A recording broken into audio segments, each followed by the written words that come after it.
Creation of नंपाई arrays from list.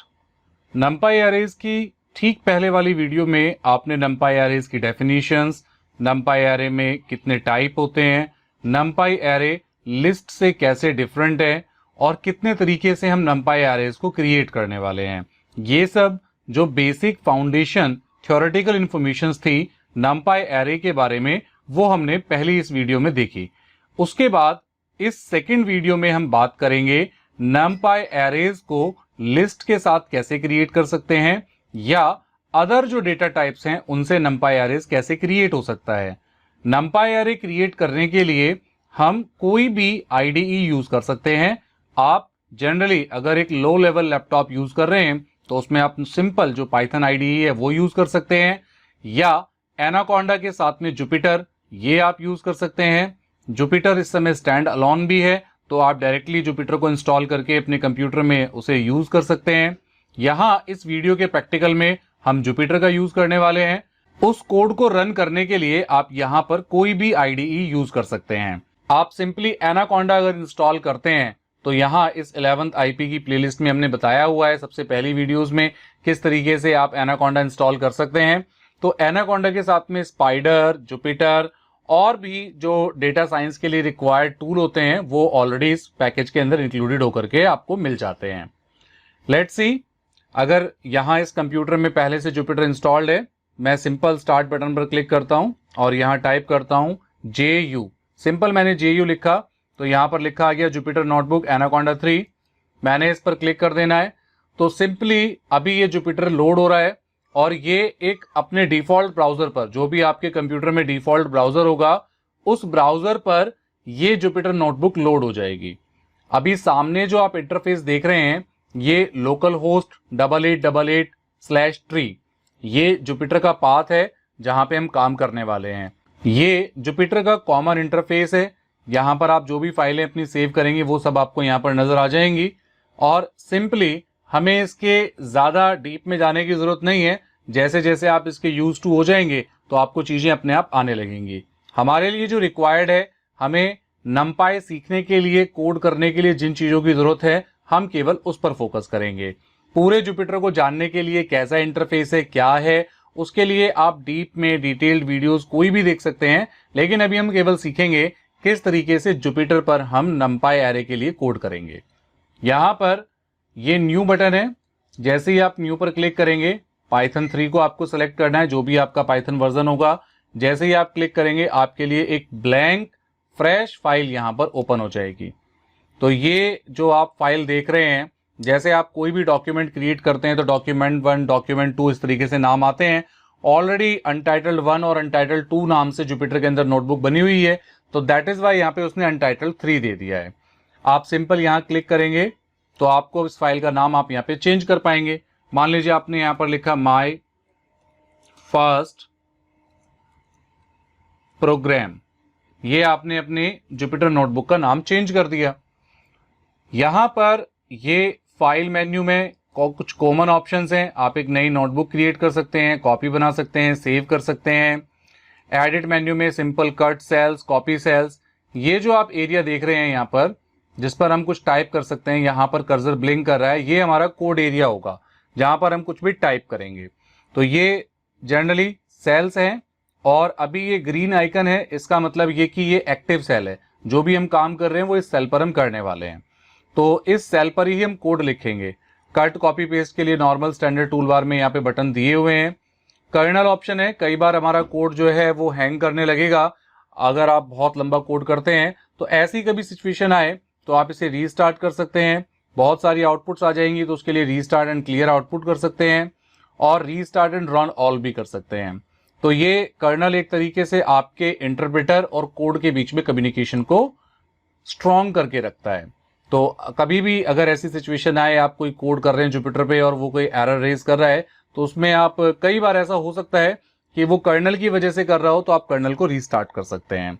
लेकिन अगर आपके लॉजिकल और सिंटैक्स एरर के अलावा अगर ये हैंगिंग इशू कभी करता है तो यहाँ पे जुपिटर नोटबुक में मैंने ऑलरेडी आपके लिए एक प्रोग्राम बना के रखा हुआ है जिसमें हम नंपाई अरेज के बारे में देखने वाले हैं।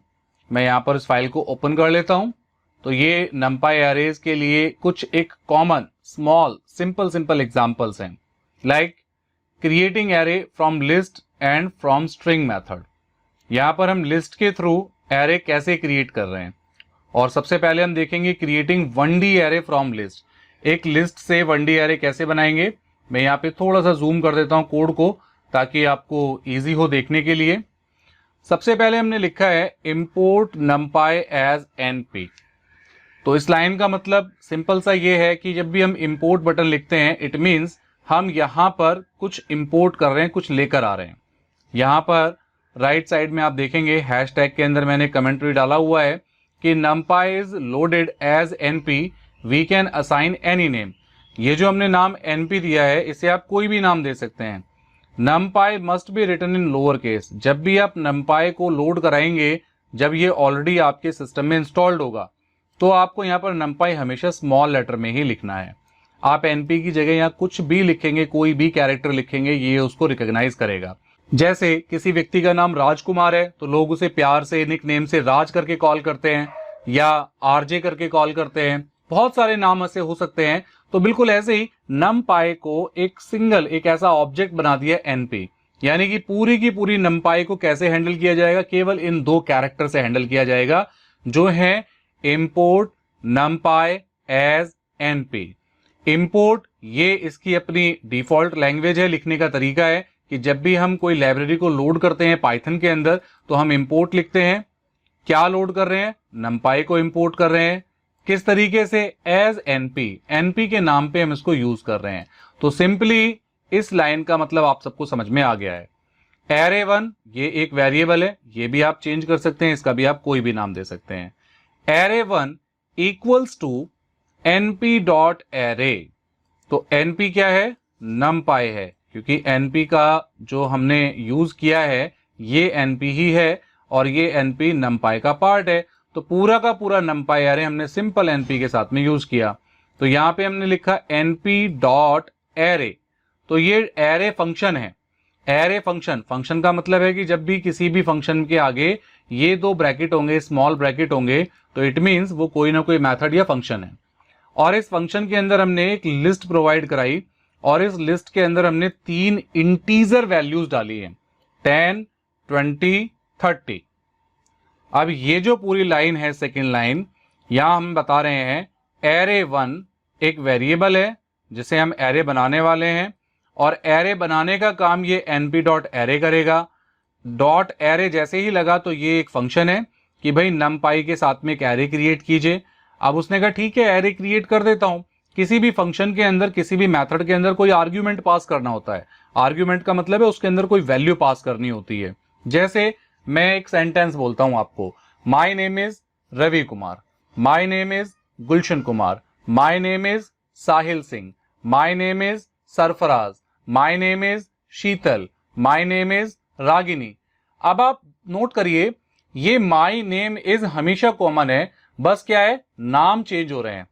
तो बिल्कुल ऐसे यहां पे क्या हो रहा है, np.array ये फंक्शन है, इसका काम है एरे क्रिएट करना, लेकिन इसके अंदर कोई ना कोई आर्ग्यूमेंट हमें पास करना होगा, तभी ये एरे बनाएगा। क्योंकि इसे जरूरत है किसी इनपुट की कि भाई मैं एरे तो बना दूंगा लेकिन एरे के लिए मुझे कुछ डेटा चाहिए। तो हमने यहां डेटा के तौर पे उसे एक लिस्ट दी है। या कमेंट में भी आप पढ़ सकते हैं, create an array called array1 from the given list. List क्या है, ये लिस्ट डेटा टाइप है। अगर आपको लिस्ट डेटा टाइप के बारे में नहीं पता है तो प्लीज आप इस वीडियो की जो ये प्लेलिस्ट जिसका ये पार्ट है ये वीडियो, इस प्लेलिस्ट में शुरू में जाके लिस्ट का ट्यूटोरियल जरूर देख लीजिएगा ताकि लिस्ट डेटा टाइप आपको समझ में आ जाएगा। तो यहां पर लिस्ट डेटा टाइप के अंदर हमने 3 इंटीजर वैल्यू डाली हैं। पहली वैल्यू 10, सेकेंड वैल्यू 20 और थर्ड वैल्यू 30। इसका सीधा सा मतलब ये हुआ कि 10, 20 और 30 ये तीनों इंटीजर वैल्यू एक एरे में कन्वर्ट हो जाएंगी। उसके बाद हमने लिखा array1। जुपिटर पर मैं यहां डायरेक्ट array1 लिख रहा हूं। अगर आप किसी और IDE पे इसको यूज करेंगे तो array1 से पहले आप प्रिंट फंक्शन लगा लीजिएगा। प्रिंट लगाने से वो उसको प्रिंट कर देगा। ये नॉर्मल array1 पे काम करेगा। तो अब जैसे ही मैंने इसको रन कराया तो आप देखेंगे यहाँ पे आउटपुट आ रही है array 10, 20, 30, यानी एक एरे क्रिएट हुआ जिसके अंदर 3 वैल्यू क्रिएट हो गई, 10, 20 और 30।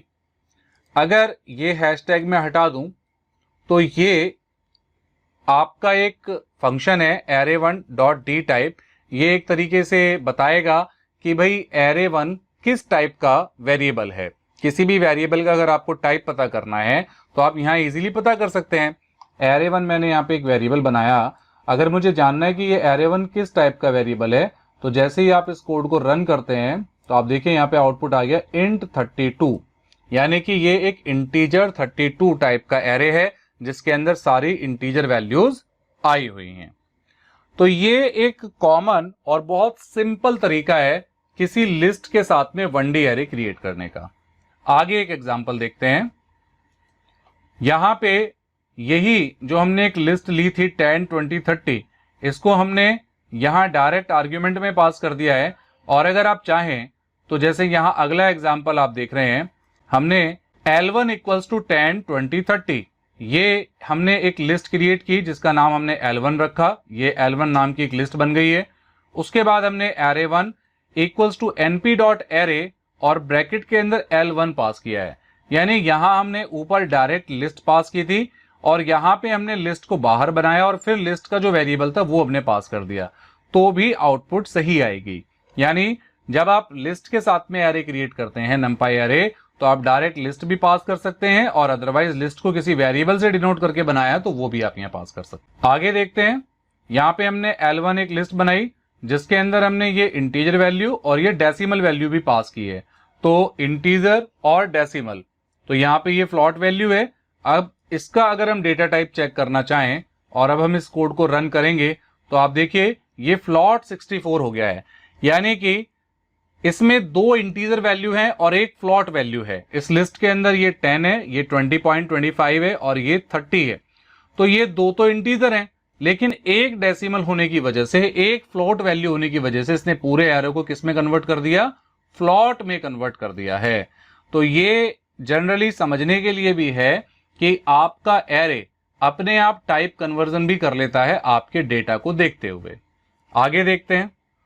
यहां पर हमने लिखा है L1 इक्वल्स टू 10, 20, 30 और ये राम नाम का हमने इसमें स्ट्रिंग पास किया है, यानी कैरेक्टर पास किए हैं।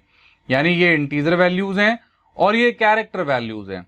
अभी हम इसका एरे देखेंगे तो ये एरे जो है तो प्रिंट हो रहा है, लेकिन इसका जो डेटा टाइप है अगर आप चेक करेंगे तो ये आ गया d type equals to U11, यानी कि ये एक कैरेक्टर डेटा टाइप हो गया है। ये इंटीजर 32 नहीं है, ये फ्लोट 64 नहीं है, ये कैरेक्टर्स में कन्वर्ट हो गया, स्ट्रिंग डेटा टाइप में आ गया है। तो इस तरीके से ये यूनिकोड हो गया है। तो यहां पर आपका जो एरे है वो आपके डेटा के अकॉर्डिंग अपने आप का टाइप कन्वर्ट कर लेता है। तो यहां पर हमने सिंपल देखा कि हम 1D एरे को लिस्ट के साथ कैसे क्रिएट कर सकते हैं। इससे अगली वीडियो में हम देखेंगे कि हम एरे को स्ट्रिंग के साथ कैसे क्रिएट करेंगे और एरे के एलिमेंट को कैसे एक्सेस करेंगे।